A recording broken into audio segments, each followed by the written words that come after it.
সবার কাছে মনে হয় কুরবানি ঈদের এই মুহূর্তটা অনেক কষ্টের হয়, তাই না? আমি কিন্তু এই মুহূর্তটা অনেক কষ্ট পেয়েছি, আর এমন সময় আমার চোখ দিয়ে অনেক পানি এসেছে। আসসালামু আলাইকুম, সবাই কেমন আছেন? আশা করি সবাই ভালো আছেন। আল্লাহর রহমতে আমরাও ভালো আছি। সবাইকে ঈদ মোবারক। আর ঈদুল আজহার আজকে ঈদের দিন, আর ঈদের দিনে সকালবেলা কিছু রান্নাবান্না করছিলাম, সেইগুলো ফুটেজ করতে পারিনি। আর তারপরে এখানে গরু জবাই হয়েছিল, তারপরে আবার ভুঁড়ি পরিষ্কার করলাম। ভুঁড়ি পরিষ্কার করে আসার পর রান্নাটুকু আমি বললাম যে আপনাদের সাথে একটু শেয়ার করি।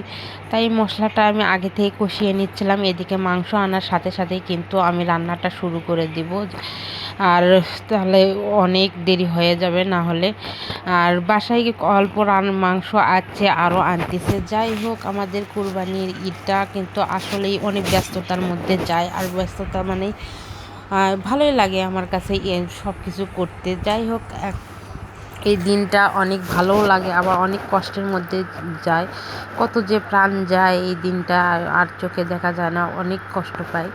আর তারপরে এখানে মাংস রান্না করতেছি, বেশি করে রান্না করতেছি, কারণ আজকের দিনে রান্না মানে ঈদের দিনে যে মাংসটা রান্না করা হয় সেটার টেস্ট কিন্তু অন্য দিনে পাওয়া যায় না। আর এই দিনে মাংসটার বেশি করে রান্না করি, যাতে 2-1 দিন ভেজে ভেজে একটু ভালো লাগে। তারপরে বাসায় অনেক সব মাংসগুলো নিয়ে আসার পর কিন্তু আর কি রান্নার উঠিয়ে দিলাম। এখন আমি সবগুলো বাটাবাটি করব, মানে যে প্রতিবেশী আত্মীয় স্বজন সবাইকে দেওয়া হবে, তারপরে কিন্তু হবে। আর এখানে আমার রান্নাটা প্রায় শেষের দিকে, আর রান্নাটা অনেক সুন্দর হয়েছে। যাই হোক, ঈদের মাংস তো সবাই রান্না করবে, সবারটাই স্বাদ হবে। আল্লাহ এই দিনটার মাংসর একটা স্বাদটাই বাড়িয়ে দিয়েছে। আর গত 2-3 দিনের আবহাওয়া যে অবস্থা ছিল, সে অবস্থার চেয়ে এখন আজকের দিনের আবহাওয়াটা এত সুন্দর, আল্লাহর যে এত রহমত করছে, অনেক ভালো ছিল আবহাওয়া। সবাই অনেক কাজকর্ম করে কিন্তু শান্তি পেয়েছে। যাই হোক, এগুলো গরু জবাইয়ের দিন, এগুলো ঈদের দিনে একটু বৃষ্টি হলে কিন্তু অনেক সমস্যায় পড়তে হয়। যাই হোক, আলহামদুলিল্লাহ আমাদের সারাদিনটা তো অনেক ব্যস্ততার মধ্যে কাটা যায়।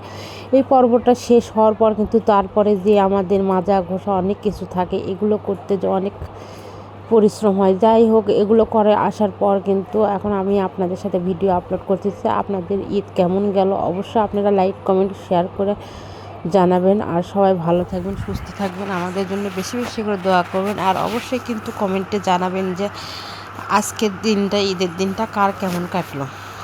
সবাই ভালো থাকবেন। আল্লাহ হাফেজ।